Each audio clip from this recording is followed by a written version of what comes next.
Hi, my name is Brittany Melton, and I am a Patient Service Assistant here at the CRIME Centers, also known as the Crisis Pregnancy Center, or CPC. Today we're going to talk a little bit about documentation and the databases we have here. So for goals of the day, we're going to go over the documentation process in its whole, learning the purpose and proper format of documentation, being familiar with the different types of information that is documented, and also learning the details about entering into each database we have. Before we get started, I want to talk a bit about confidentiality and the policy we have here at the centers. Confidentiality is of most importance to us. So the only reasons we would breach confidentiality is in the cases of abuse or neglect, or if a patient mentions harm to herself or others. This can look like statutory rape, rape of a minor, or if the patient mentions anything about suicide or suicidal thoughts or harming someone else. These cases we would need to breach confidentiality with them. So first, I want to get started with the fact that all patient information is legal documentation. So for charting and record-keeping purposes, all documents in the file would classify as legal documentation. These are medical records and can also be subpoenaed in court. So patients have the rights to their files, so no opinions when documenting, just statements and facts. You can ask yourself if you would feel comfortable reading this in front of a courtroom, or if you would be concerned about a patient reading their own file. If you have answered that, that you can read that in the courtroom or a patient can read it, then you have charted correctly. You can always ask the center manager for advice if you're unsure if you are being subjective. Also, all contact in and out of the center should be reported. So any contact with patients at all should be documented in a database. Files are also kept in a secure location in the building, which will be shown to you when you do a walkthrough. The purpose is to have the record of interaction and services, so that way we know who's been talking to the patients and what has been provided to them. So for format, spelling and grammar is of utmost importance. eKairos, which is our online database, has a spell check option, but it is also good for you just to do a read through and double check. Sentence structure is also very important, as other receptionists and advocates will be also reading notes that you've written. So it's important to make sure that your notes make sense for proper understanding.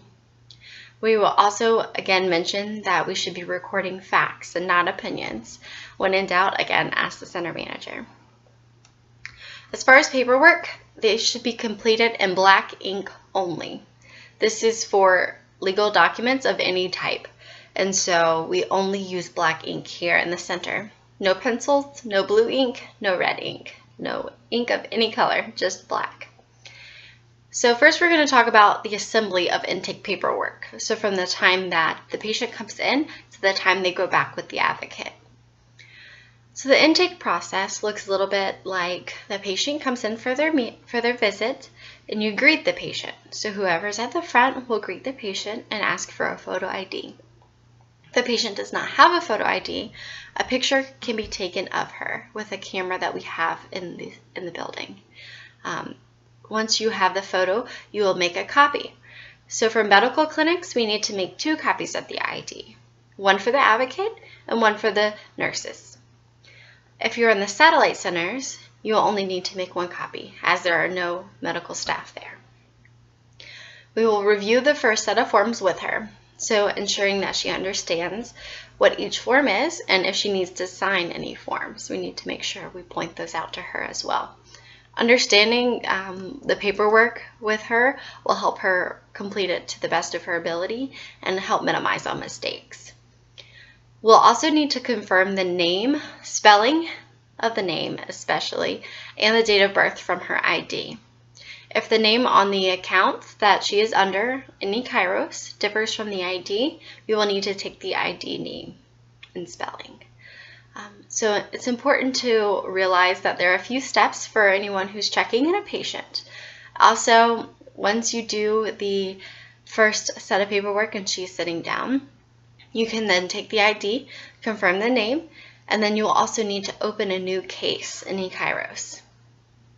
This can be a little tricky, and so it's important to ask for clarification before you open a case, as there might be one already opened. It's important to also find her case number and make sure that is correct, and also her file number, which is in the top by her name. On all of her sets of paperwork, you will need to write her name, her file number, and her case number. We will also need to record the arrival time of the patient on the whiteboard in the center. This will ensure that advocates are better able to document her appointment time, arrival time, start and finish times in the database. We will also need to make sure that we ask her to sign when necessary. So ensuring if that means highlighting the signature areas, then we can do so. When she hands back the first set of paperwork, we will also want to make sure that everything has been completed in its entirety. Sometimes patients don't always check that they're here for a pregnancy test on their schedule for services. So we would want to catch this mistake now before we take her back for her pregnancy test. Also, once you're finished with that, the advocate will enter the rest of the information. So really, it's the first line of defense to just make sure that all of her paperwork is filled out correctly and that she's checked in properly. Within the KIME centers, we have two databases that we use regularly. One, as we mentioned before, is eKairos. eKairos is where we schedule appointments, we write notes, we do client intake forms, and we also provide services and mention what services are provided. We also can record statistics about our patients and pull reports, and also set flags for future follow-ups. eKairos is an online database, and so crisis pregnancy centers around the country also use this one for their intakes. We also have what's called our client database, which is just an in-house database that we use. This tracks things like demographic information. We document contacts with the patients. We do assessments, their intentions, pregnancy outcomes, if a client or patient is a lost contact or no contact is permitted. We also measure spiritual assessment and return visits. There's also a little section on there for a place when the patient gives birth that we are able to record if they would like a gift. It's called a welcome baby gift bag. Notation. So everyone writes notes. Nurses, receptionists, advocates, everyone does. They can be written from first or third person, and there's an approved abbreviation list, as sometimes things get repetitive, as you'll notice. So if you need to locate the approved abbreviation list, there should be one in each center. The beginning of each note should say the patient's name, first and last. Make sure spelling is done correctly, and the file number. When we end each note, you'll end with the first letter of your first name and your last name. Again, notes should be signed in black ink. So when we print out a note, we make sure that we sign whoever written the notes.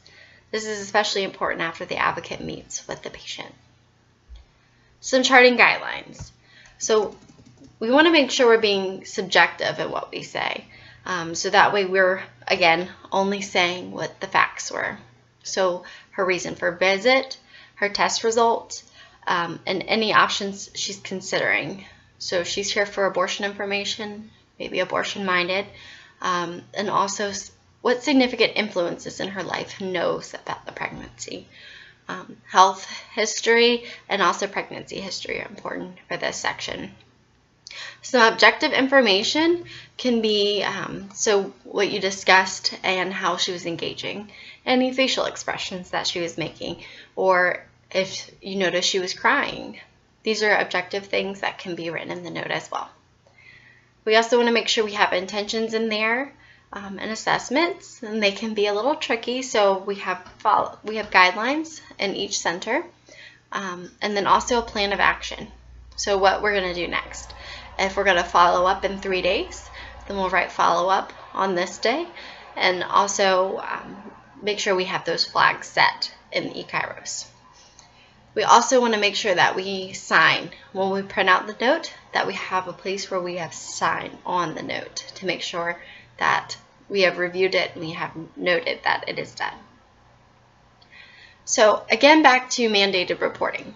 We here at the Keim Centers are mandated reporters.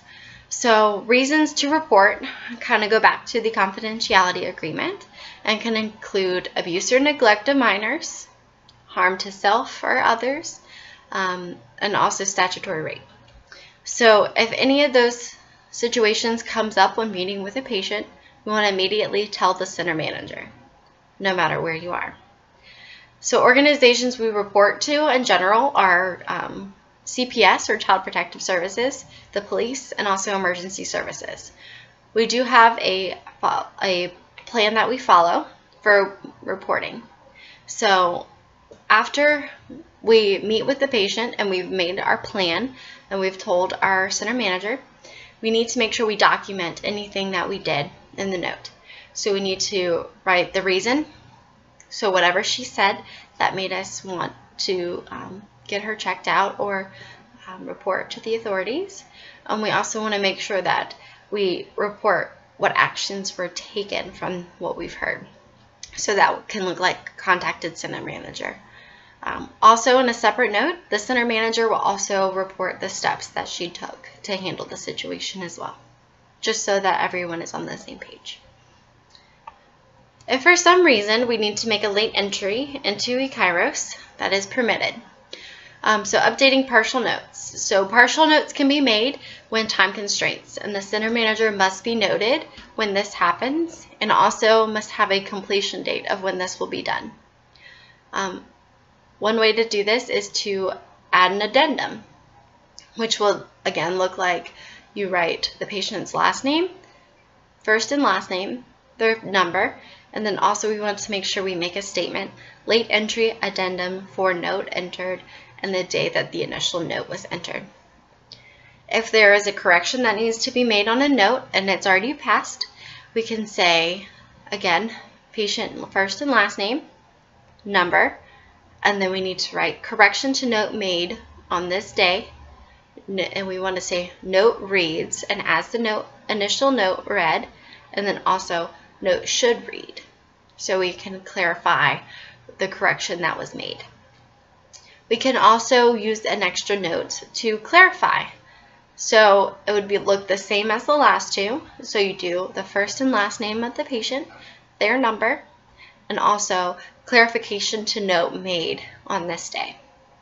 And just explain the clarification that needs to be made. When we contact the patient, there are several different ways in certain times that we call them.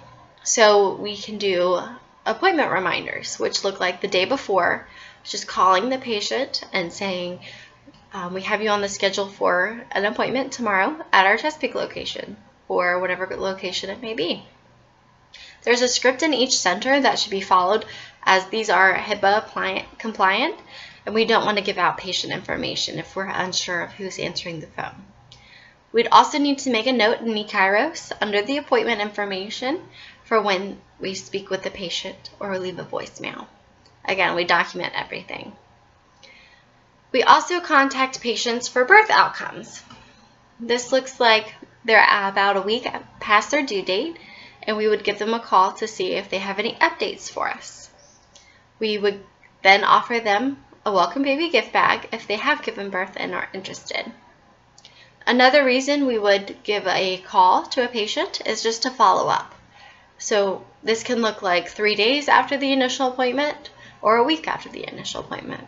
We also continue following up all the way to the due date, unless they are a lost contact or do not allow us to call them. There are many ways that we can stay in contact with patients, which they will indicate which methods they prefer on their exit paperwork. So we can give them a phone call if they wish. We can also email them or text them if they wish. Another method we can use are just to make sure that we mail them. So if they say that we can mail them something to their home address, we can do so. So important note here is that for email and text messages, there should be a tested message first. We have pre-approved ways of contacting them within the autofill feature on our email. So again, we don't want to give away patient information until they have responded with their date of birth, verifying that that is in fact who they are. Any contact between email or text with a patient should be copied into eKairos. This is important to ensure that the emails are being deleted out of the Gmail account, so that way we don't have any patient record there. All records should be within the file on the patient's notes. So that about wraps up documentation and database. You will absolutely learn more once you come into the centers, and I'm sure all of it will make a lot more sense once you're able to see physically the different databases that we use. There is a short quiz that we will begin here soon, so hope you are paying attention. Thanks.